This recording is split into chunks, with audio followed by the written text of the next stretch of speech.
Señor Maidana, lo continuamos escuchando. Bueno, gracias, señor presidente. Eh, el audio sigue estando bien, ¿no? ¿Me escuchan bien? Bueno, gracias. Bien, vuelvo a la apelación a la Cámara, en donde había dejado. ¿Qué fue lo que pasó? Pues que la Cámara, ante la evidencia de que se habían cometido claros delitos para imputarme, en lugar de revertir el procesamiento y ocupando el lugar de los fiscales, no sé para qué queremos fiscales si los jueces van a hacer el trabajo de estos, pusieron todos sus recursos y su esfuerzo en tratar de justificar la acusación. Así encontraron un documento, no, no lo encontraron ellos, lo encontraron sus dependientes, ¿no? Un documento que no figuraba entre las pruebas. Una autorización para contraer matrimonio que fue cursada el 13 de octubre de 1976 y que alguien hace 47 años me hizo firmar a mí, por lo menos rubricar, porque eso no es la firma, es una rúbrica. Documento que con absoluta claridad se encargó de invalidar como supuesta acreditación de mi jefatura mi coimputado Videla durante su indagatoria del 23 de marzo del 2022. En estos términos cito textualmente, la persona que me la recibió y tramitó era el oficial de arsenales del batallón, el teniente en aquel entonces, Maidana. Siempre fue para mí el oficial de arsenales del batallón. Acá la fiscalía menciona que fue el jefe de compañía. Primera noticia que tengo, que él haya sido mi jefe de compañía. Esto lo dijo Videla. Ahora bien, hay que recordar que los oficiales más antiguos de esa compañía A estaban en comisión en Buenos Aires, uno como instructor de comando y otro como cursante, mientras otro oficial se estaba desempeñando como a cargo del curso de aspirantes a cabos en comisión. Estoy hablando de Enrique Estel. Por lo que solo quedaban dos oficiales en esa compañía. La jefatura, en ese caso de carácter accidental, la ejercía el oficial más antiguo que ocasionalmente estuviera presente. La ausencia de otro oficial más antiguo pudo haber derivado en que el jefe Tauber o el segundo Stricker me ordenara que solo para ese acto de firmar la autorización yo fungiera como jefe, cosa que hubiera sido completamente normal si no había otro oficial en esa compañía. eh, Videla se tenía que casar, estaba en el límite del plazo para la presentación de la autorización y si no estaba Andrés, que era el otro oficial, por cualquier razón que no haya estado Andrés, me pueden haber perfectamente mandado que hiciera yo de jefe y firmara como si fuera el jefe. O sea que, insisto, la aparición en la oficina de personal, o quizá en alguna oficina de estos juzgados, de esa autorización cuando estaban buscando los datos para completar o para falsificar mi legajo, meses o décadas después de mi cambio de destino, llevó a quien fuera que estaba haciendo el trabajo a anotarme falsamente en ese puesto. Y ya que hablo de jefaturas, tengo que decir algo que declaré en otra oportunidad en la infame imputación por abusos. No existe la categoría de jefe secreto de compañía, ni de jefe encubierto, ni de jefe fantasma. Cualquier juez militar me trataría de imbécil y con razón si yo dijera esto en su jurisdicción, pero acá lo tengo que decir, dado el total desconocimiento de los jueces sobre estos temas. El jefe de compañía es una figura pública, conocido desde el minuto cero por todos los cuadros y tropa. Encabeza todas las formaciones, las instrucciones, los desfiles todos los días, desde la mañana hasta la noche. No es concebible que un jefe sea olvidado por el 100% de los efectivos de una compañía, como parece que los acusadores quieren hacer creer en un alarde de subestimación a los magistrados y a las demás partes. Continúo con el resultado de la confirmación del procesamiento o el mamarracho encargado a un grupo de dactilógrafos. Pedimos la nulidad dado que la Cámara había utilizado una prueba preexistente al acto de la indagatoria que no fue noticiada al indagado y luego fue valorada en su perjuicio, impidiendo ejercer su defensa respecto a ese elemento de convicción. La nulidad fue rechazada. No es momento ni mi intención profundizar en las razones del rechazo, pero sí voy a referirme al escandaloso uso de ese elemento de convicción de manera ilegítima, arbitraria y completamente inmoral. Una inmoralidad más. No solo que los jueces de Cámara trabajaron de fiscales, no solo echaron mano de un documento de forma arbitraria, sino que ni siquiera dieron traslado a la defensa cuando ese documento apareció, impidiendo el ejercicio del derecho de defensa sobre un elemento de convicción nuevo que hubiese podido ser fácilmente refutado, como lo estoy refutando ahora, pero 7 años de cárcel atrás de haberlo conocido mis defensores y yo, y no solo por su irrelevancia, sino por lo arbitrario de su mero uso, señor. Directamente lo volcaron a un autoprocesamiento que parece de un tribunal revolucionario de Stalin. En ese momento, evidentemente, la Cámara de Apelaciones de Bahía Blanca había sido dejada en manos de los dactilógrafos. Y no me importa si estoy siendo ofensivo con alguna de mis expresiones. Llevo 7 años preso por una banda de malandras. Voy a explicar esto último, no lo de los malandras, lo anterior, y me voy a limitar solo a lo verdaderamente imperdonable y repugnante, para lo que voy a reproducir algunos párrafos del escrito, del procesamiento. En la página 17 se lee el procesamiento de la Cámara. Con ello no se establece una presunción iure de iure, ni tampoco se adicionan elementos al tipo penal, sino que se trata de una cuestión de prueba, que por más ardua que sea, no puede transformarse en presunciones iure de iure en contra del reo, pues ello es, escuche, inconstitucional. O sea que de repente les agarró el prurito de lo constitucional. Bueno, 9 páginas más adelante, la página 26, se lee. Como ya se ha dicho muchas veces a lo largo de esta causa, es necesario que el indicio haga relación material y directa no solo al hecho criminal, sino también a su agente, pues si no entraríamos en el vedado campo de las presunciones en contra del reo, o sea que seguimos con el escrúpulo. Y acá, a continuación, con relación al hecho incontrastable de que yo no figuro calificando a nadie de esa compañía, se lee sorprendentemente lo siguiente. Escuche, en la página 34, o sea, unas pocas páginas más adelante de esas es las que están tan preocupados por la legalidad, se lee. Si bien da apoyo a lo sostenido por la defensa, tampoco resulta definitorio, pues Maidana habría estado apenas unos 35 días al frente de la compañía de combate, por lo que cabe, escuche, presumir que no calificó a ninguno de los nombrados por no contar con elementos suficientes para hacerlo, dado el escaso tiempo que los habría tenido bajo su mando. ¿Quiénes demonios son estos tipos, señor? ¿Cómo se atreven a usar potenciales como habría, adverbios como apenas o adjetivos como escaso, refiriéndose a un tiempo de jefatura? ¿Qué saben, por Dios? ¿Qué saben? ¿Se puede tolerar semejante nivel de estupidez, señor presidente?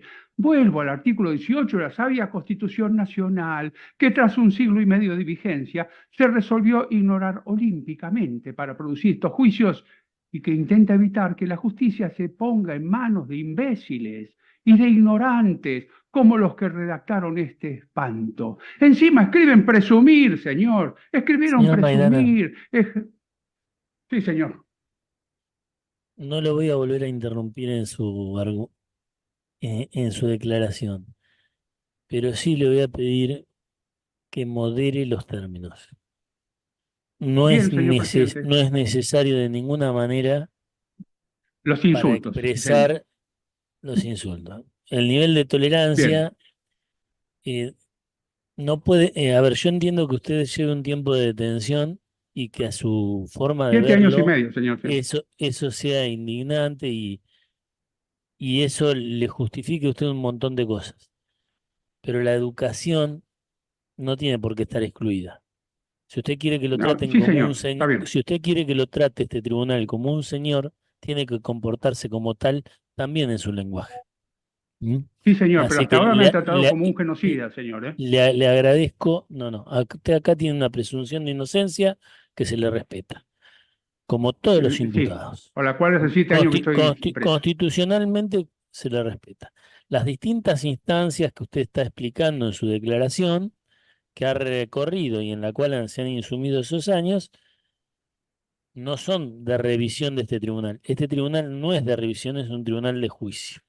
Y yo lo único que le estoy pidiendo es un poco de respeto para las personas que estamos acá trabajando. Nada más que eso. Bien, Usted, señor si lo presidente, comprende, puede disculpe, continuar con la locución. lo Gracias. comprendo perfectamente y voy a continuar. Gracias, señor Muy presidente. amable. Gracias a usted. Bueno, encima decía que escriben presumir, o sea, ejercer la presunción, acción que se habían cansado de impugnar páginas atrás. Esto no solo es una presunción contra el reo, señor, sino que es una expresión que se contrapone a toda la doctrina, a los reglamentos militares y escuche, y a lo declarado con absoluta claridad durante la audiencia. Los que redactaron el auto ni siquiera se tomaron el trabajo de escuchar el registro del audio ni de leer la transcripción. O sea que por corto que hubiera sido el periodo de la jefatura, este debió ser consignado en la totalidad de los legajos de los integrantes de la compañía, con la observación, NC no califica, si ese hubiera sido el caso. Que no hubiera sido el caso, señor, no hubiera sido el caso. Por supuesto, porque si yo de verdad hubiera sido su jefe, más vale que los hubiera calificado. Si los conocía más que bien, eran personas extraordinarias. Son personas extraordinarias, gracias a Dios están todos vivos. Videla, un muchacho maravilloso. Andrés, un gran amigo y también con unos valores enormes. Estel, yo era íntimo amigo de Adolfo, el hermano. Enrique tenía su pieza frente a la mía, en el casino, y recuerdo su afición, como buen comunicante, a la telegrafía y sus interminables sesiones de Morse.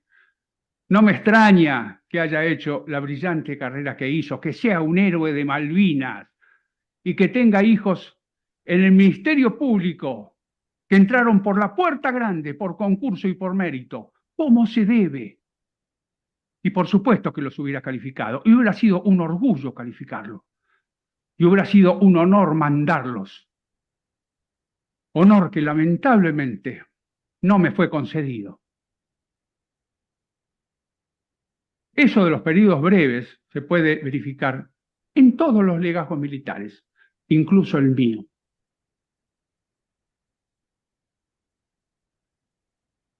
Voy a mostrar unas pequeñas fotos.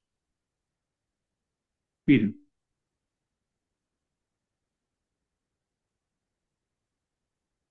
esa es la foto de un legajo.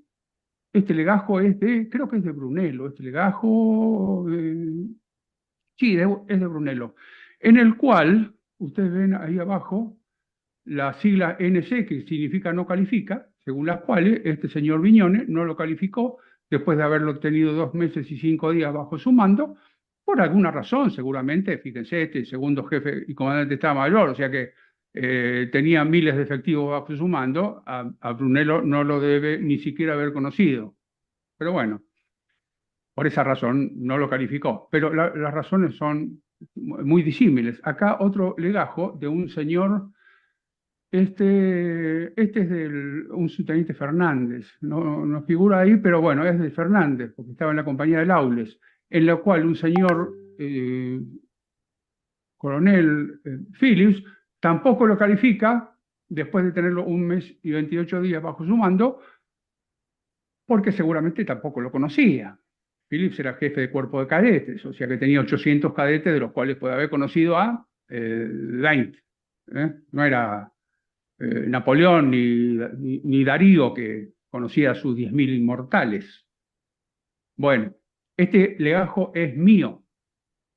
Este legajo es mío, en el cual el señor Otero no me califica a mí, NC no califica, a pesar de haber estado 4 meses y 7 días como jefe de compañía, ¿Por qué razón? Porque en este año yo estuve afectado por una enfermedad seria que me tuvo varios meses internado y seguramente fue durante ese periodo, por eso Otero. Pero lo que voy es que, fíjense, en uno, dos, tres oficiales que eran el mismo jefe, lo mostré antes con el asunto este del 17 de marzo, ¿no? En 3 meses tuve tres jefes distintos y sin embargo los tres jefes figuran en mi legajo y los tres jefes, dos me calificaron y uno no.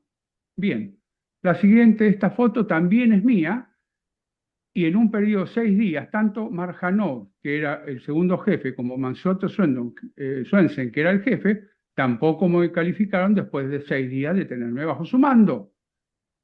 Pero a pesar de que el periodo fue muy exiguo y muy corto, no me calificaron, pero su nombre figura como jefe que efectivamente fueron míos, ¿no? Durante 6 días.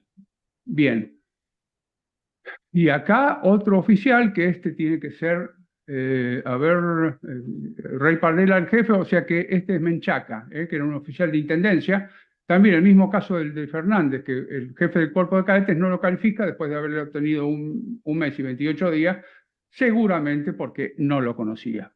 Bueno, pero a lo que voy, señor, es que de las fotos mostradas surge claramente que si yo hubiese sido jefe de esa compañía, tendría que haber calificado a los integrantes el 15 de octubre, o por lo menos, o por lo menos, haber figurado en sus legajos. Sin embargo, como se puede verificar en la totalidad de los legajos de los integrantes de esa compañía, no figura ninguna referencia a mi nombre.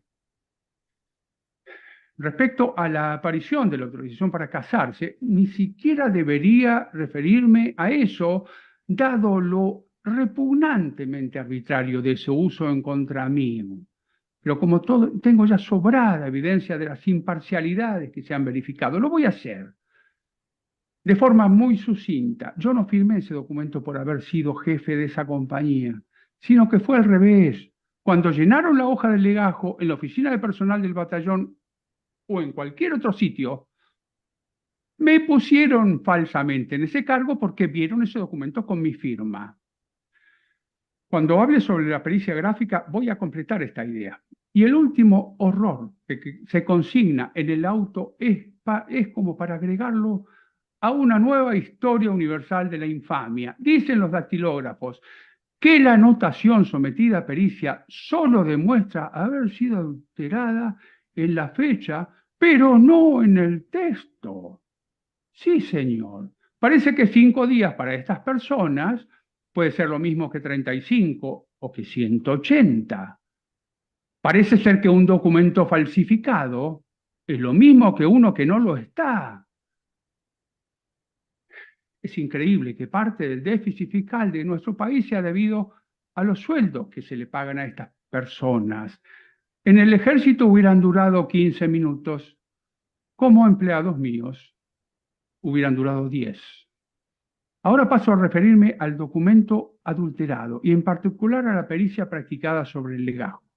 Bien, la pericia, la pericia,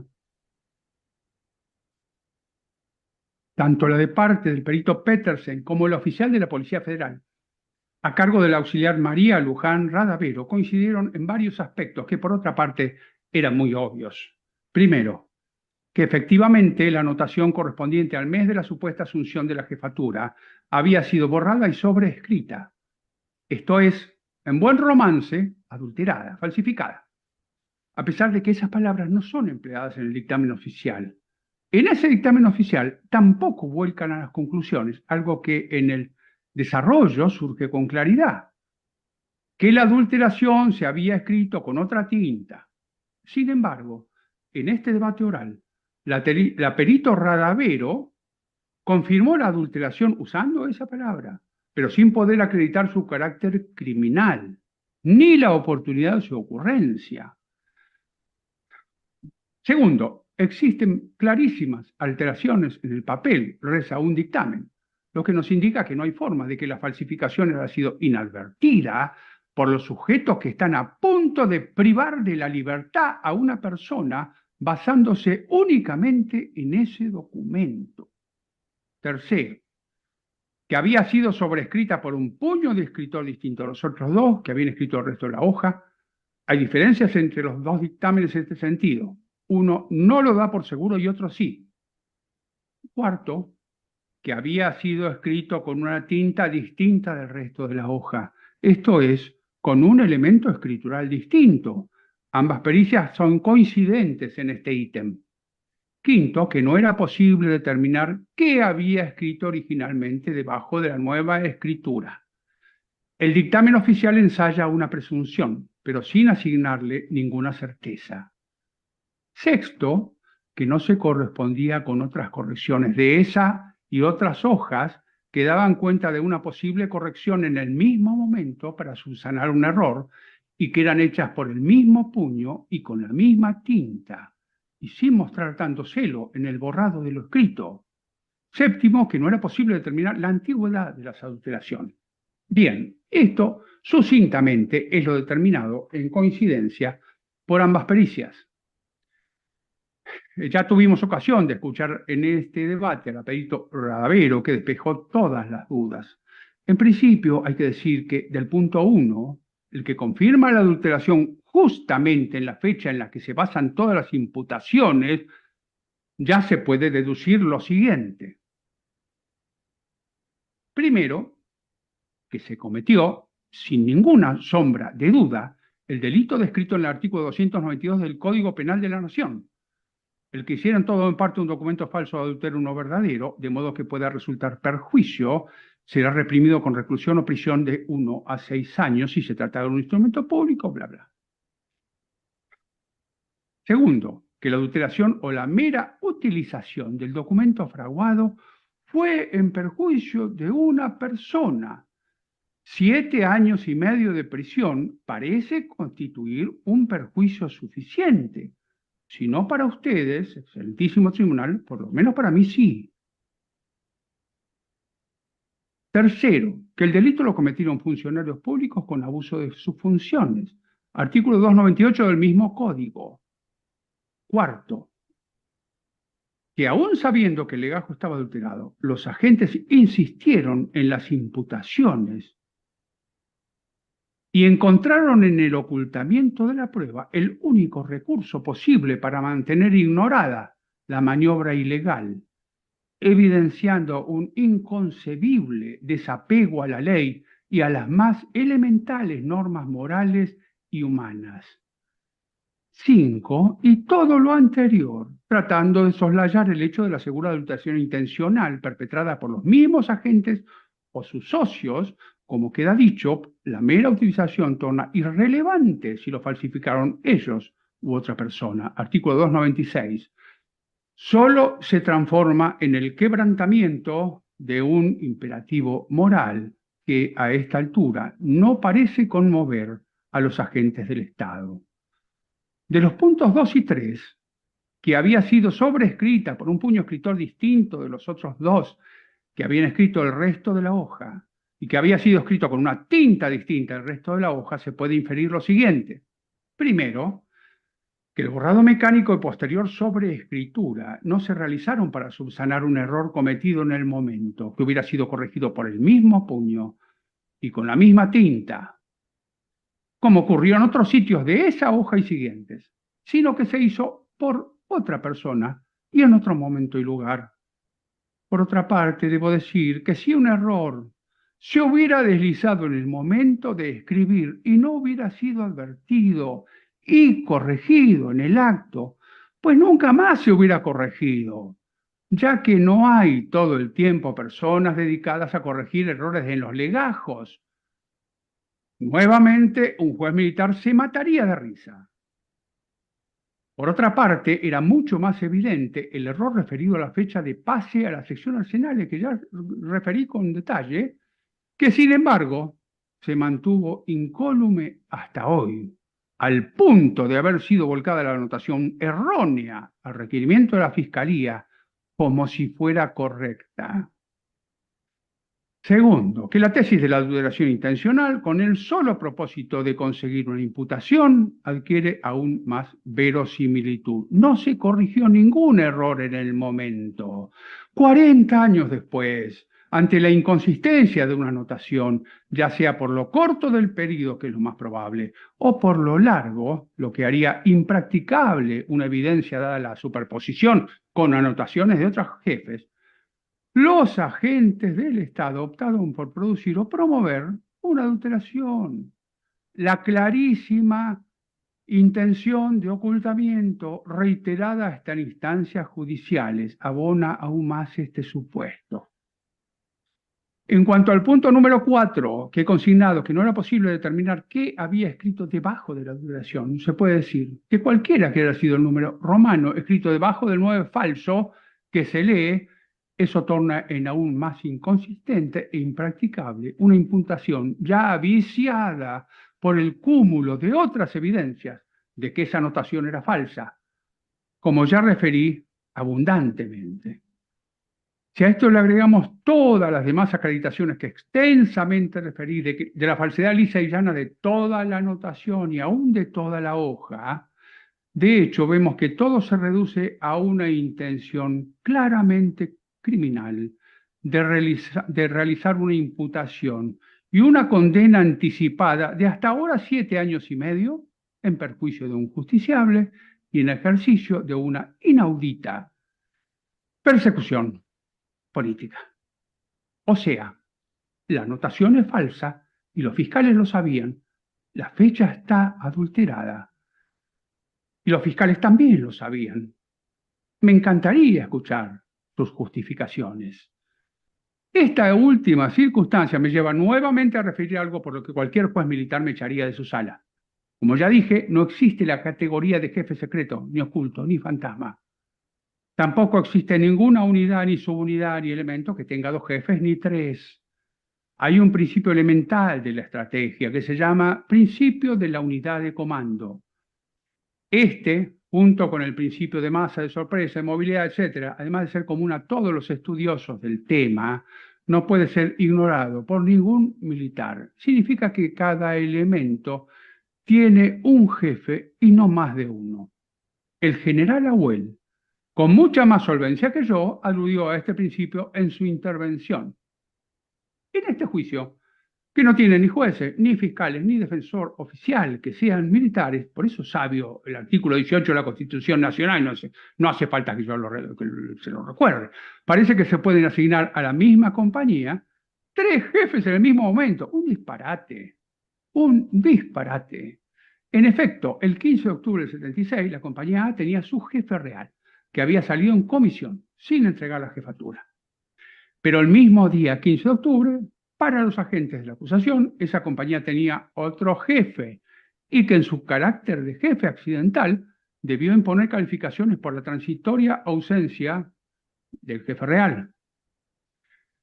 Y como si no fuera suficiente para completar esta antología, el disparate, el mismo día 15 de octubre, resulta que yo también era jefe de esa compañía. Pero claro, es en todo caso una efectiva manera de conseguir 3 penas anticipadas de cárcel para 3 personas distintas usando la misma falsa acreditación.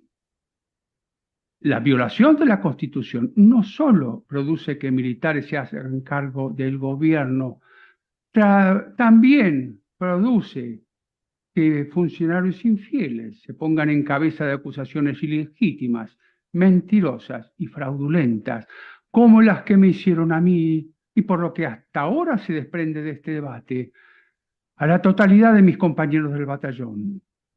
Ahora una breve referencia al cambio de jefatura o la entrega, como se conoce en la jerga militar, que ustedes ignoraban hasta que el doctor Estel los ilustró sobre el particular.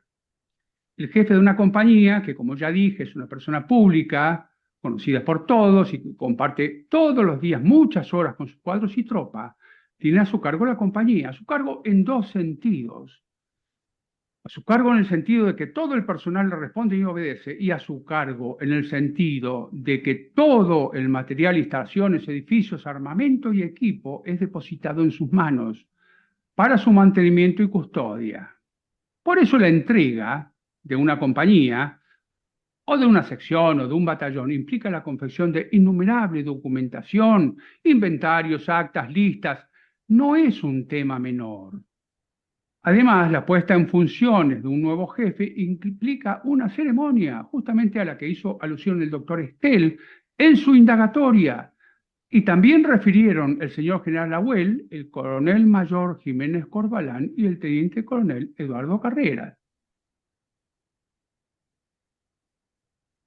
En la foto se reproduce la parte correspondiente del RB 200-10, Reglamento de Servicio Interno del Ejército, en vigor en aquel año.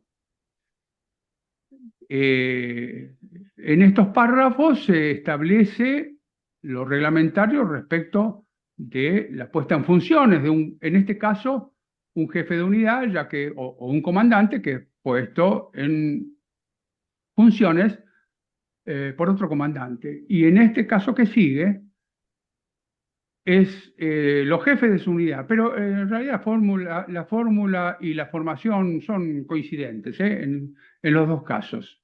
A lo que voy, señor, es al hecho de que un cambio en la jefatura, que acá se toma con una liviandad suprema, fruto de la ignorancia y a veces de la mala fe, es un acontecimiento no menor.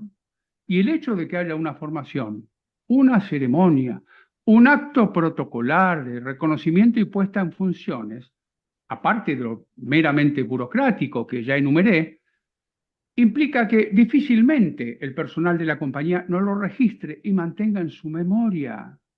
Sin embargo, les quieren hacer creer al excelentísimo tribunal que uno puede ser por más de un mes jefe de una compañía, pasar por todas las circunstancias que enumeré y borrarse la memoria de la totalidad de los intervinientes.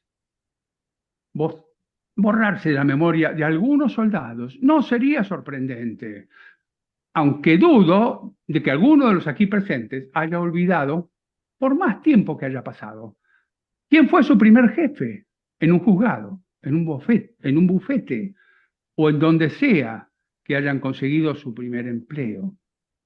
Pero borrarse la memoria de suboficiales y hasta de oficiales es completamente inaudito, como quedó acreditado en varios testimonios, innumerables testimonios. Nadie me olvidó. Todos me recuerdan perfectamente ejerciendo el verdadero cargo que ejercía, jefe de la sección Arsenales. De las decenas de miles de fojas de este juicio, en una sola declaración, un soldado me nombra diciendo con claridad: el jefe de Arsenales era Maidana. Nadie, salvo los integrantes del grupo de funcionarios que adulteraron mi legajo y lo usaron para imputarme, me ubica en otro puesto. De todo lo expresado hasta el momento, creo que haber dejado suficientemente claro, primero, que nunca, ni por un instante, ejercí la jefatura de la compañía, ni de ninguna otra de manera efectiva. En verdad, solo ejercí de manera accidental, quiere decir provisoria, temporal, algunos periodos de jefaturas en la compañía B, en el 73, 74 y 75, y en la compañía Servicio en el 76, por ausencia de sus jefes. Las ausencias pueden haber sido, por ejemplo, licencias, comisiones, parte de enfermo. Y siempre que no hubiera, por supuesto, un oficial más antiguo. Más tarde voy a referir una jefatura accidental que tiene cierta conexión con este juicio. Segundo, que la falsa anotación en mi legajo, desacreditada en innumerables testimonios y una decena de evidencias documentales, fue hecha con el posible propósito de legitimar una autorización para contraer matrimonio en favor de otro oficial, salvo el posible caso de que toda la hoja sea falsa, cosa que no hay que descartar. Tercero, que esa misma anotación fue adulterada en el casillero correspondiente a su fecha. Adulteración tan grosera y visible que de ningún modo es admisible que haya pasado desapercibida para los agentes que intervinieron en la acusación en los procesamientos. Más aún después de conocerse la circunstancia de que sería sometida a pericia, lo que acredita la intención fraudulenta y quita relevancia al carácter intencional que esa falsificación pudiera o no tener. Cuarto, que los agentes del Estado, fiscales y jueza de instrucción, intentaron atención con esto, intentaron ocultar esa adulteración con el simple trámite de no comunicarla a mí o a mi defensa, a pesar de que la conocían, y presentando en el acto de mi indagatoria una fotocopia de mala calidad, con el evidente propósito de enmascararla, señor. Y les pido que presten especial atención a lo que sigue. Y simulando, y simulando su voluntad de exhibir el legajo original en ese acto, manifestando que estaba, escuche, reservado en secretaría, lo que era falso, ya que el legajo ya había sido conveniente e inexplicablemente trasladado al TOF. Mis defensores, los doctores Gerardo y Carmen Ibáñez, expresaron que no era necesaria la exhibición del legajo original. Está todo en el registro de la indagatoria, señor. Uno no puede presumir que está tratando con delincuentes. Se supone que este es un foro en el que se imparte justicia, señor. Quinto, que los agentes de la Fiscalía insistieron en su intención de mantener lejos de mi conocimiento que el legajo había sido adulterado y trataron, como ya expresé, en 2 o más instancias judiciales que se me negara autorización para acceder a un medio técnico, una computadora, una notebook, con el que yo podría advertir el fraude. Que todo lo anterior se encuentra claramente documentado. Mi defensor en esa y las posteriores diligencias se encuentra acá presente. 7. Que estas mismas circunstancias fueron puestas en conocimiento del juez que instruyó la infame causa de abusos, derivando en mi sobreseimiento y falta de mérito en esa causa. Octavo, que estas circunstancias descritas, como le expresé al mencionado juez ante su pregunta, darán origen al inicio de una demanda civil y penal contra los infieles agentes que han sido capaces de semejante abominación, y contra el Estado, que contrata y mantiene nada menos que en un ministerio público a semejantes personas, aunque como queda dicho, quien los nombró en sus cargos no fue precisamente una persona decente, aunque yo no tengo la culpa de eso, y el Estado sí. Y noveno y último, que la querella de la Nación, en su oportunidad, demoró intencionalmente la presentación del escrito acusatorio, lo que derivó, de hecho, en su retiro de la acusación en mi contra, a pesar de haber sido formal y reiteradamente, pero muy reiteradamente, intimadas, documentos de los doctores Ibáñez, se tenga por no formulado el escrito acusatorio, lo que desde mi posición de absolutamente lego, denota su falta de convencimiento en la legitimidad de la demanda, quién sabe, o bien en su entendimiento de que no podía prosperar una acusación basada en la comisión de un delito, o bien no querían ser cómplices de eso, tal como ocurrió con el juez de los abusos, lo que parece muy prudente, ya que yo no tengo ahora ningún reproche que hacerle a dicha querella. Señor presidente, como este tercer fragmento ha quedado muy largo, le pido que hagamos un pequeño corto intermedio. Si puede ser, gracias.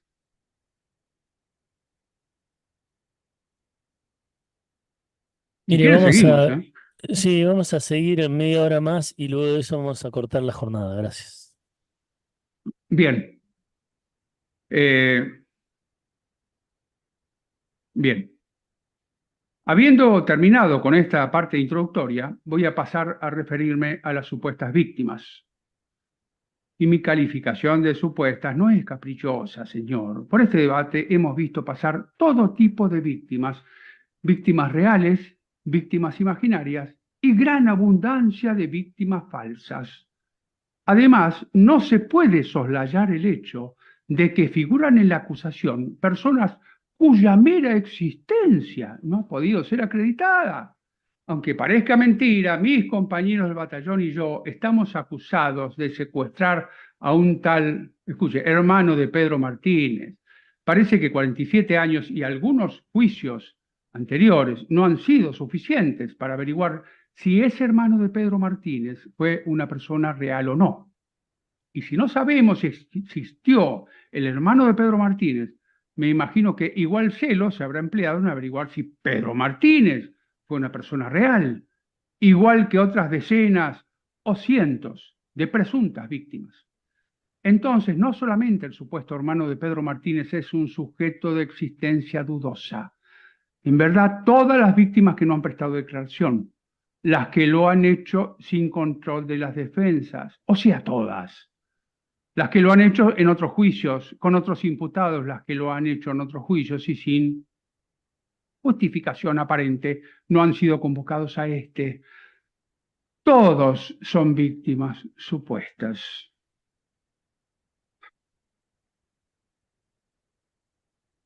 Por este juicio pasaron, en más de un año y medio de debate, solo dos víctimas de las que se me imputan. Dos víctimas que no tienen ninguna relación ni conmigo ni con ninguno de los imputados del batallón. Como no me desempeñé en ningún momento como jefe ni como nada de la acá llamada compañía de combate, no debería ni mencionar estas cuestiones referidas a algunas víctimas, pero lo voy a hacer para aclarar algunos puntos. En principio, un espanto que vuelve a confirmar el hecho de que la Cámara de Apelaciones estaba en manos de los dactilógrafos. Escuchen, no me imputan la violación de domicilio ni el secuestro de víctimas, sino el haber intervenido como coautor mediato en su custodia. Cosa también falsa, por supuesto. Sin embargo, me cargan el agravante de haber consumado el secuestro con uso de amenazas y violencia. No participé, pero ejercí amenazas y violencia cuando estaba no participando. O sea, que parece que los actos no realizados pudieran ejercer ultraactividad.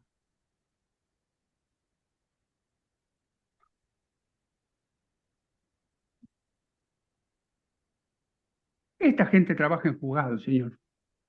No se puede creer.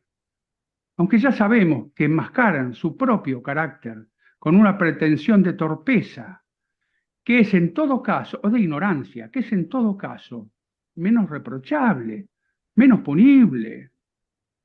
Escuche, por favor, este relato que viene a continuación. Algunas de las pretendidas víctimas que se me imputan estaban realizando gestiones para conocer el estado de familiares que habían sido detenidos en el partido Villarín. Bueno, según un relato, escuche, se subieron a un vehículo en el Parque de Mayo y fueron llevados a la sede del Quinto Cuerpo. 2 cuadras, 10, depende de qué lugar se hayan subido al presunto taxi o transportista. Lo que para estos señores configuraría un secuestro, y tal vez lo sería si no fuera que ese traslado nunca existió, señor. Por supuesto que no existió ese traslado. ¿Quién puede creer que alguien haya citado a familiares detenidos al Parque de Mayo? Estamos hablando del 76, señor, donde había yo creo que 2 teléfonos en el comando de cuerpo y 2 en el batallón. ¿Quién puede creer eso? Inventaron ese traslado para sumar esas personas a la lista de víctimas falsas con la que todos lucran, no solo las víctimas, señor. Estas personas fueron convencidas, no es muy difícil de imaginar que mediante un soborno o la promesa de una compensación, de presentarse como víctimas. Igual circunstancia, pero referida a innumerables falsas víctimas, fue evidenciada durante todo el debate. Y voy a mencionar algunas como muestra solo para enfatizar el carácter de los agentes del Ministerio Público.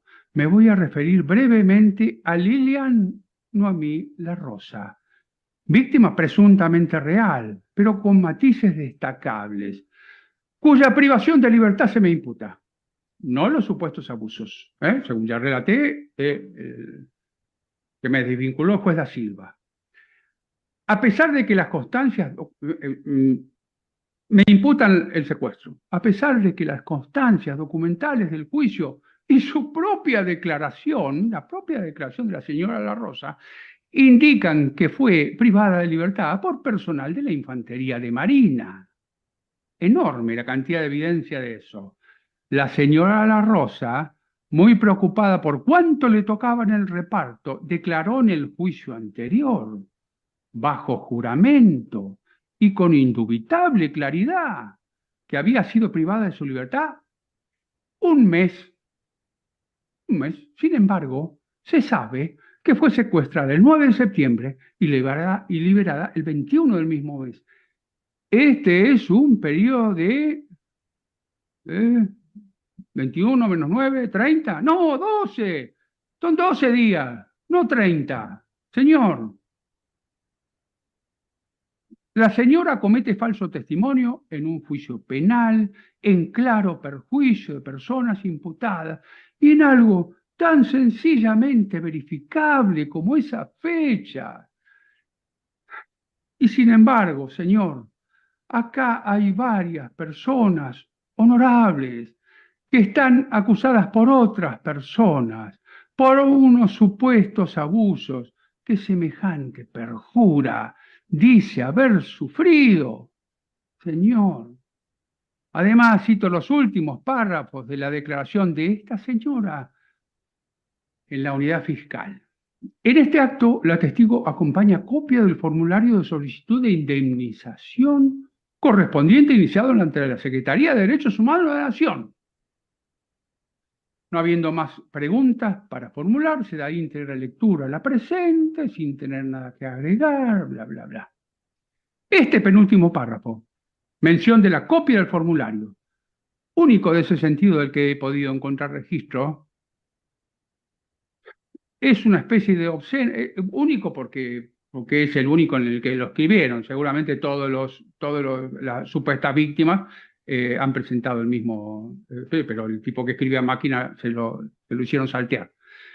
Es una especie de obscena evidencia de algo sobre lo que ya voy a volver. Que todo, siempre, desde el minuto uno, solo fue cuestión de plata. El señor Julio Wepper, víctima que se me imputa, declaró primero en sede fiscal sin defensores y luego en el anterior juicio oral. La serie de inconsistencias y falsedades evidentes en las que incurrió en la primera declaración escrita, que está incorporada a esta causa, fue, sin embargo, corregida por obvia intervención y consejo de alguien en el juicio oral. Invito a sus señorías a comparar la primera declaración de Wepper con la que efectuó en el juicio oral que en 2012, se pasó el video acá.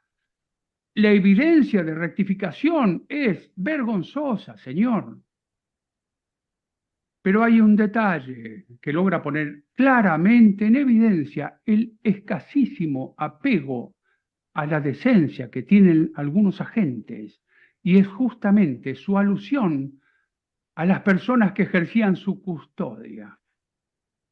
El señor Wepper dice, sin sombra de duda. Después nos enteramos que quienes nos custodiaban eran de la banda de música con ropa de fajina. Esta declaración, que fue confirmada por el señor Berardi en este debate y varias otras víctimas que pasaron por el salón de ensayo de la banda, a las que profusamente se refirió el doctor Estel en su última indagatoria, es, sin embargo, ignorada en todos los requerimientos de la Fiscalía. Ni mencionan a la banda, señor. Por eso hablo del escaso apego por la verdad y la decencia de estos señores. Y Cacho Berardi, ¿se acuerdan de Cacho Berardi? Fue una de las primeras víctimas que declaró. Cacho Berardi era en aquella época era el secretario de lo que entonces era el FATRE y que ahora es el WATRE. Y a mí me resulta especialmente cercano, Cacho, porque yo soy amigo de todos los del WATRE, de mi pueblo, de hoy, señor, de todos, varios de los cuales están viendo esta declaración. ¿Se acuerda lo que decía? De que comían, Cacho Berardi, ¿se acuerda lo que decía? Que comían, comían juntos con los custodios, jugaban al ajedrez. Dijo que los custodios tenían un grupo folclórico. ¿Se acuerdan de que dijo que tenían un grupo folclórico los custodios? Que ¿cómo se llamaba? Santa Cecilia. ¿Quién es Santa Cecilia? Santa Cecilia es la patrona de la música y por lo tanto es la patrona de las bandas militares. Los que ejercían la custodia, por Dios, eran los suboficiales de la banda, que habían un montón, no sé cuántos, 20 habrá habido. Eh, También cumplían guardias en la Guardia Central, también. Todos los que hemos sido oficiales de servicio hemos tenido músicos de jefe de guardia. A lo que voy, señor, que de lo único que hay evidencia indubitable, de lo único, es que la banda de música ejercía la custodia. Y esta gente no solo que simula ignorarlo en el requerimiento, sino que pretende hacer uso de declaraciones de testigos rentados, como Monforte o como Fernández, que no acreditan nada y dicen otra cosa, y que van cambiando su declaración con el transcurso del tiempo.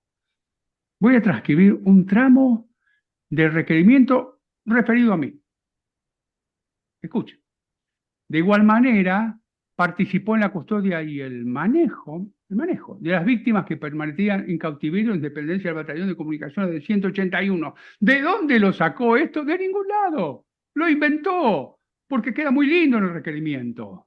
Hay una llamada, la número 152, anota al pie, que se supone que nos tendría que remitir algo que nos confirme lo recién afirmado, pero no. Veamos. Ya, nota al pie 152, dice así: en la oportunidad recién citada, la Cámara señaló que a esa conclusión se llegó luego de analizar los dichos de suboficiales y sus soldados conscriptos que se desempeñaron en aquellos años en el batallón. El por entonces sargento primero conductor motorista Luis Fernando Vilches recordó que luego de un operativo le devolvieron los vehículos con mancha de sangre y cuando los llevó a lavar le dijeron, no sé qué, por qué tenía que llevar este que estaba en el horno de ladrillo, pero bueno, le dijeron, escuche, que los habían utilizado para secuestrar gente y atarlos con una lámina, fantasía total. Y entonces sangraban por todos lados. Luego se le preguntó si sabía quién proveía la parte logística para mantener a los detenidos, quién mandaba por las personas detenidas. A lo que contestó, escuche, que lo tenía que hacer operaciones, porque era el que manejaba a los detenidos y sabía cuántos tenía. ¿Qué tengo que ver yo con operaciones, que era jefe de la sección Arsenales? ¿Qué tiene que ver con operaciones los oficiales y suboficiales de la compañía A? Evidentemente, nada. Esta declaración, la de Vilches, salvo que sea referida para llenar hojas con la esperanza de que nadie las lea, no dice nada de quién ejercía la custodia. Declaración hecha, por otra parte, sin control de las defensas, no ratificada en este debate. ¿Quién sabe por qué razón? Una persona que efectúa declaraciones tan incriminantes no es convocada como testigo, salvo que esas declaraciones sean falsas. De lo contrario, lo hubiéramos visto a Vilches declarando en este juicio, y no lo vimos, no lo vimos. Usted lo vio, señor. La aparente manía de los fiscales de nunca llamar a nada parecido a un defensor para tomar declaraciones parece sugerir que todo es mentira, circunstancia que se verificó en este debate. En cada ocasión que se confrontó a testigos con declaraciones anteriores, señor, que me manifestaron desconocer de la forma más clara. Y le pido que presten especial atención a lo que sigue. Sus señorías recordarán,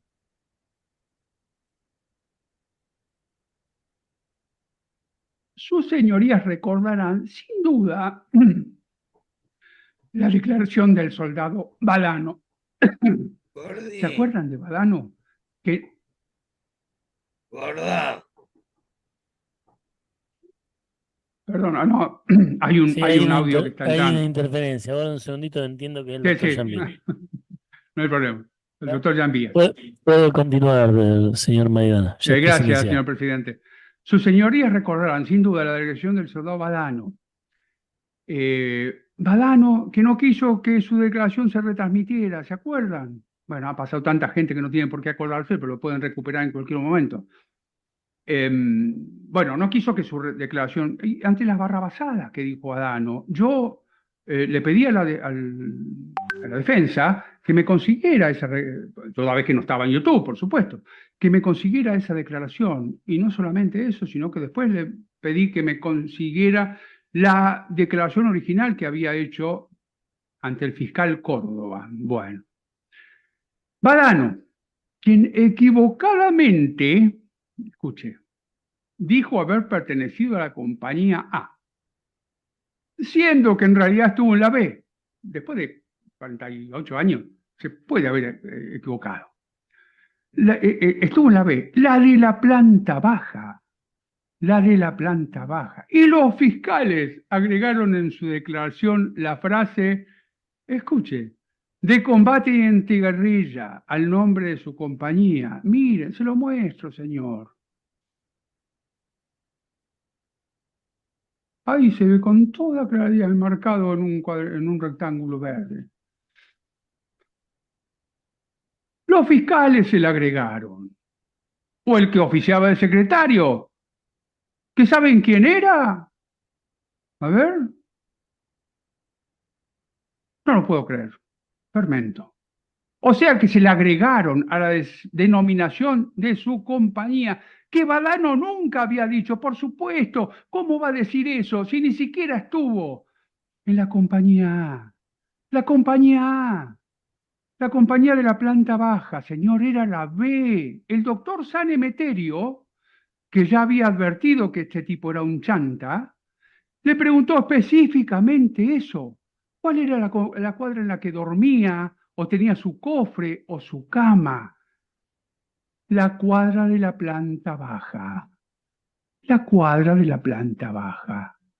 Y los tres suboficiales que nombra Badano en su declaración, Goy, Millape y Benítez, eran los tres de la compañía B.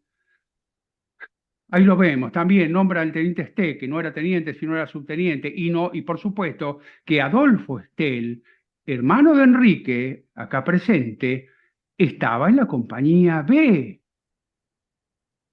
Nombra a Otero también, ahí se ve que lo nombra Otero, no, en otra hoja, pero no importa. Equivocadamente, porque por supuesto que Otero no fue jefe de ninguna compañía en el 76. Pero bien, un defensor le preguntó, escuche, si había leído la declaración antes de firmarla, a lo que Badano respondió que no. Y el fiscal Fermento le preguntó si su declaración le había sido leída antes de firmarla, a lo que Badano replicó que sí, pero que después la había firmado sin leerla él.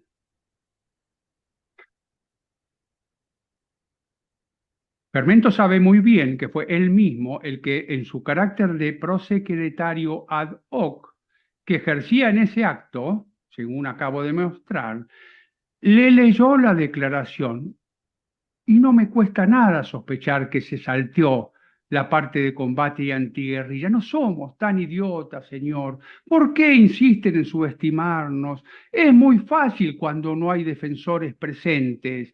Este juicio parece un catálogo de fraude, señor presidente. Infiero, infiero. No, mejor no voy a hacer ninguna inferencia porque voy a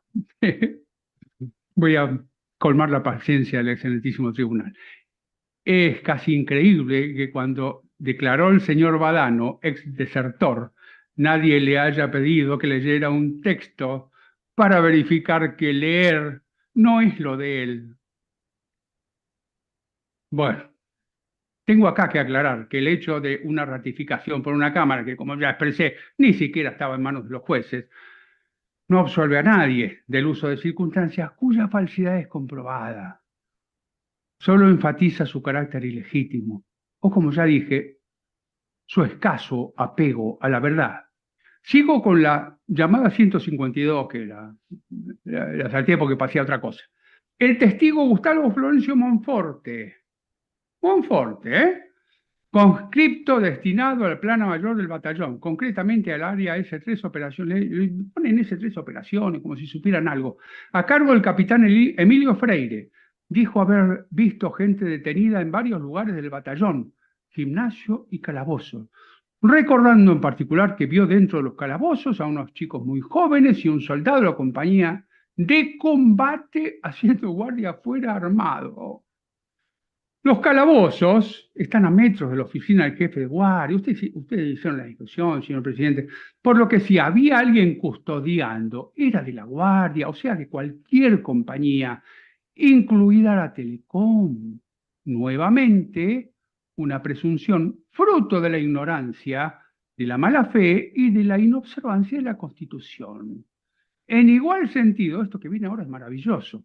El conscripto Sergio Ángel Correa, perteneciente a la compañía de combate mayor que él, los únicos que la conocen así son ellos, ¿eh?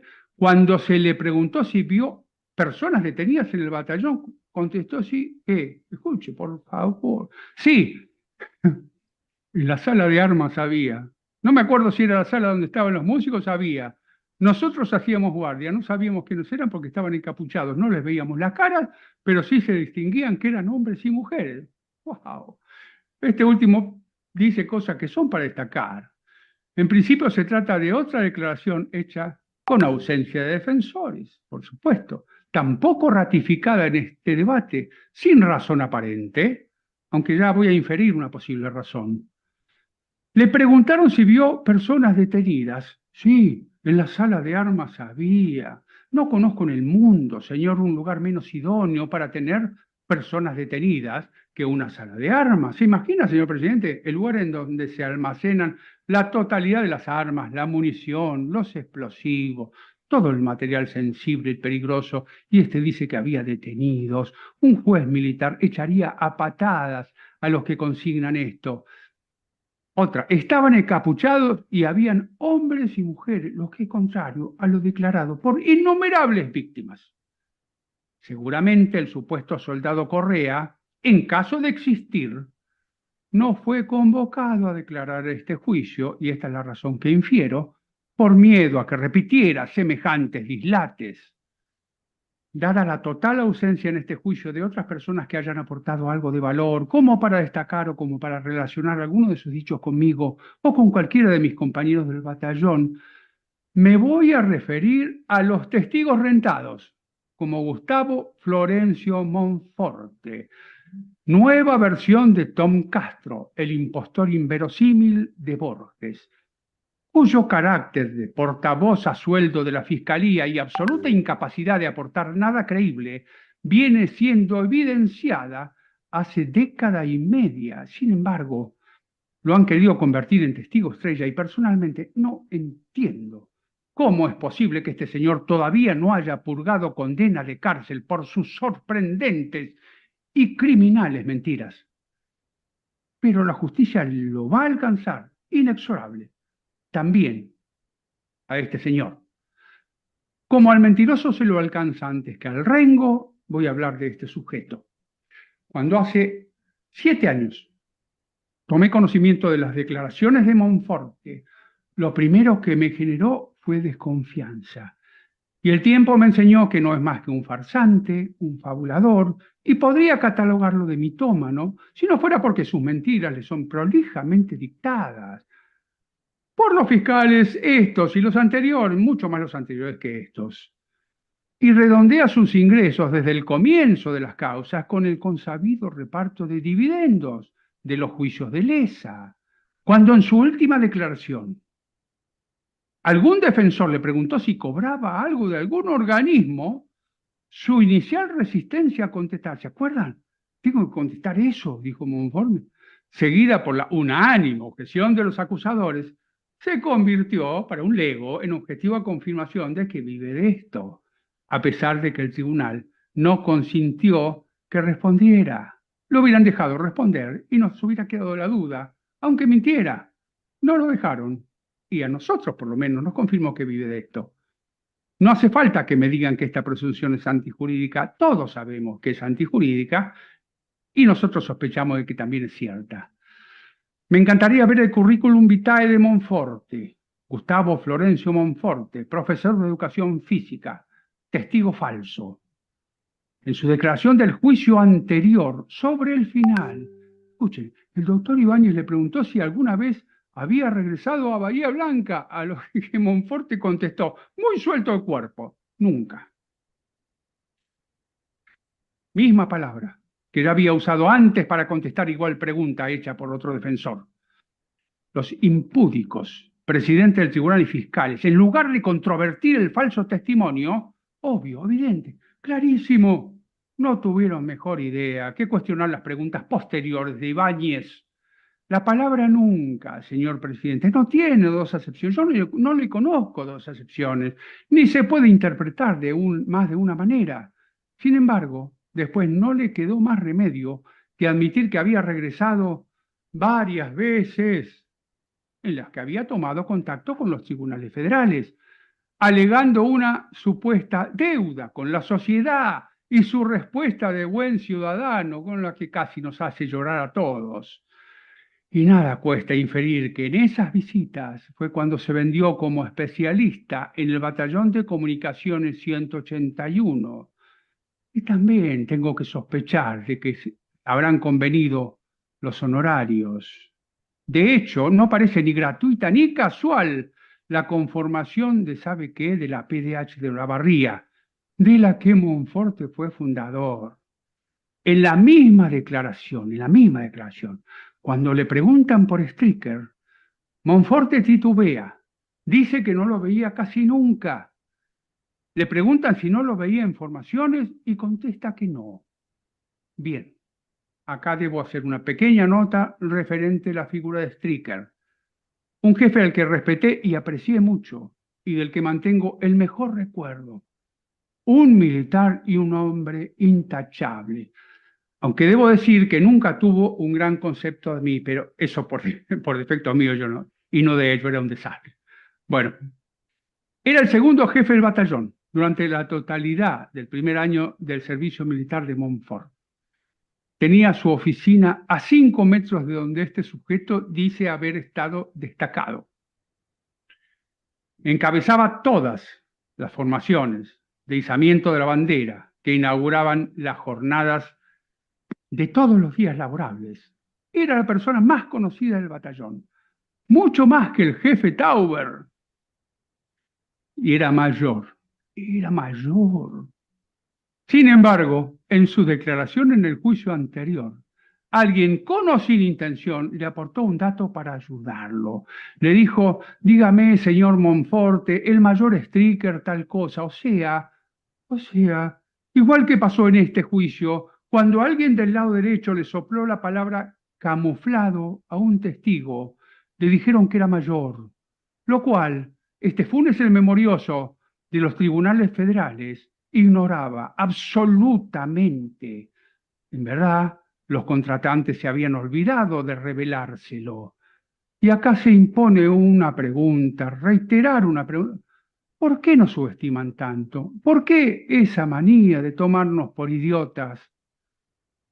Y no solo que Monforte ignoraba que Stricker era mayor, no solo eso, sino que lo siguió ignorando, a pesar de esa impropia ayuda que recibió en el juicio anterior, a tal punto que en su declaración de este debate insistió en describir a Stricker como coronel. No se puede creer. ¿Era coronel Stricker?, le preguntó la doctora Bonavento. ¿Era coronel Stricker? Genial estuvo el doctor. Yo dudo que este señor haya siquiera estado cerca del lugar que dice haber ocupado en la plana mayor. En todo caso, esto no es un detalle desdeñable, dice haber estado en la oficina de Freire.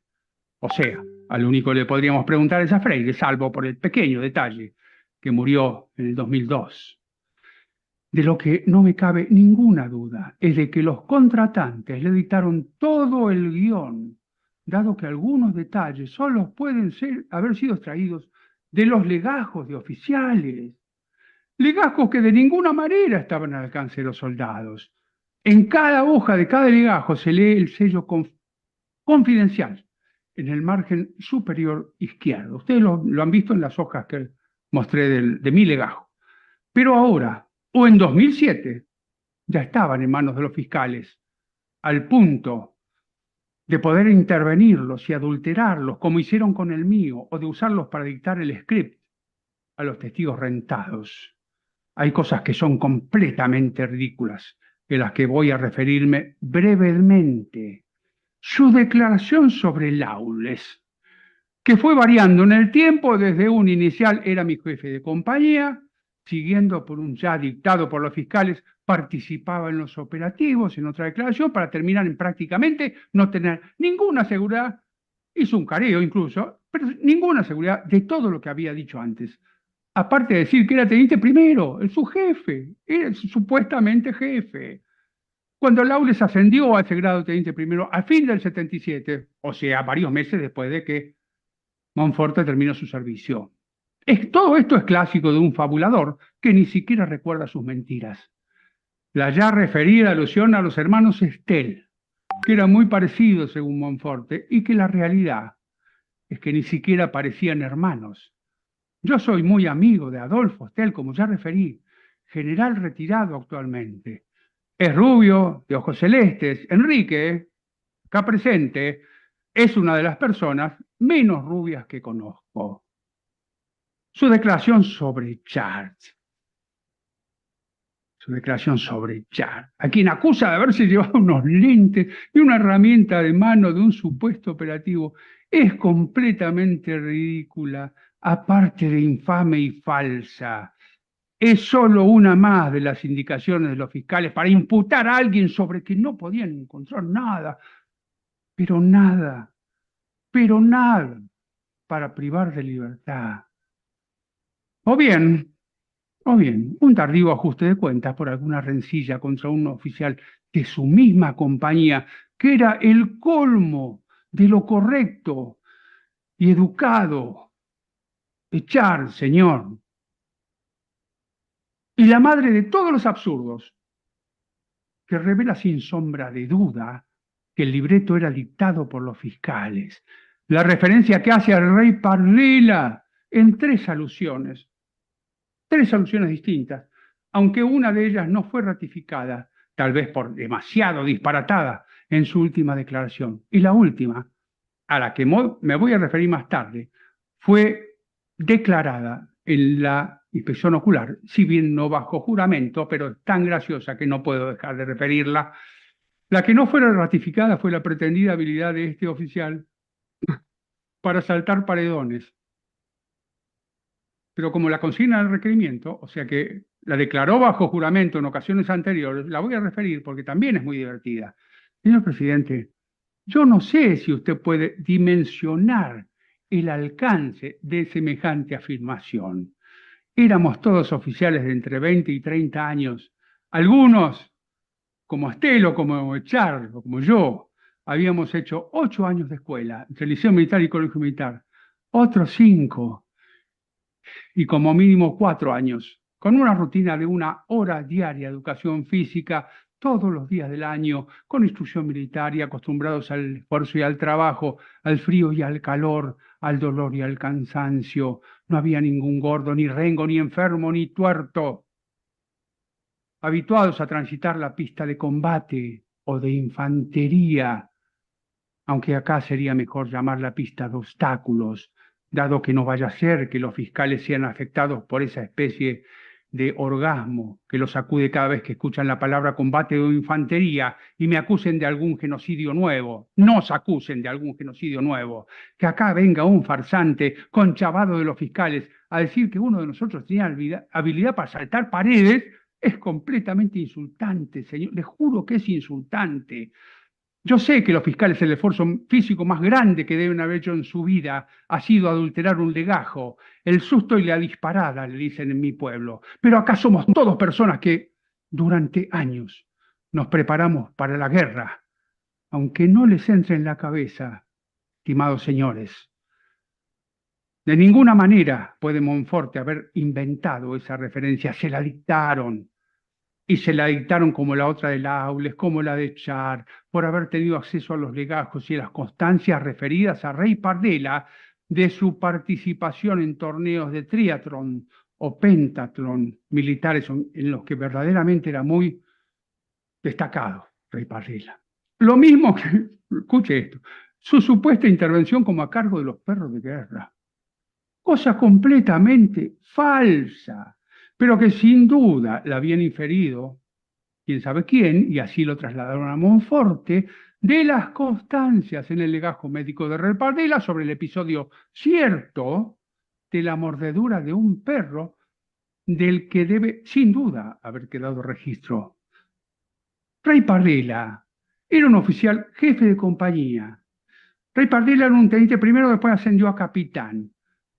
¿Cómo se les puede ocurrir que haya estado a cargo de los perros? ¿Qué tienen en la cabeza? Por Dios. Se olvidaron de avisarle a Monforte que Stricker era mayor. Tal vez por no poder concebir que Funes el memorioso hubiera olvidado ese dato. O sea, señor presidente, o sea, que en este y en anteriores juicios se aceptó como testigo de la fiscalía a un sujeto que en un juicio con un juez militar hubiera durado 3 minutos y hubiera sido eyectado directamente al penal por perjuro e irrespetuoso. Monforte relata un episodio en el que un tal cabo Rueda golpea a un supuesto detenido encapuchado. Más tarde voy a volver a esto.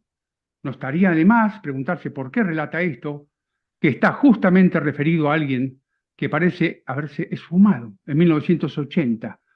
Otro rencor personal del que tomar revancha, lo mismo que su deliberada intención de mentarlo a Millape, que refirió Echard en su declaración, o la aún más infame de decir, aunque no bajo juramento en la inspección ocular, que vio el 128 de Goy entrando. Pero ¿cómo puede ser tan canalla? Un marxista peligroso como Monforte se ve que tuvo muchos enemigos cuando hizo el servicio. Sí, La pretendida ubicuidad de señor Maidana, Monforte, sí señor, para no interrumpirlo, con esto por el horario vamos a cortar acá la audiencia el día de la fecha, vamos a reiniciar el día 8 a las 9 horas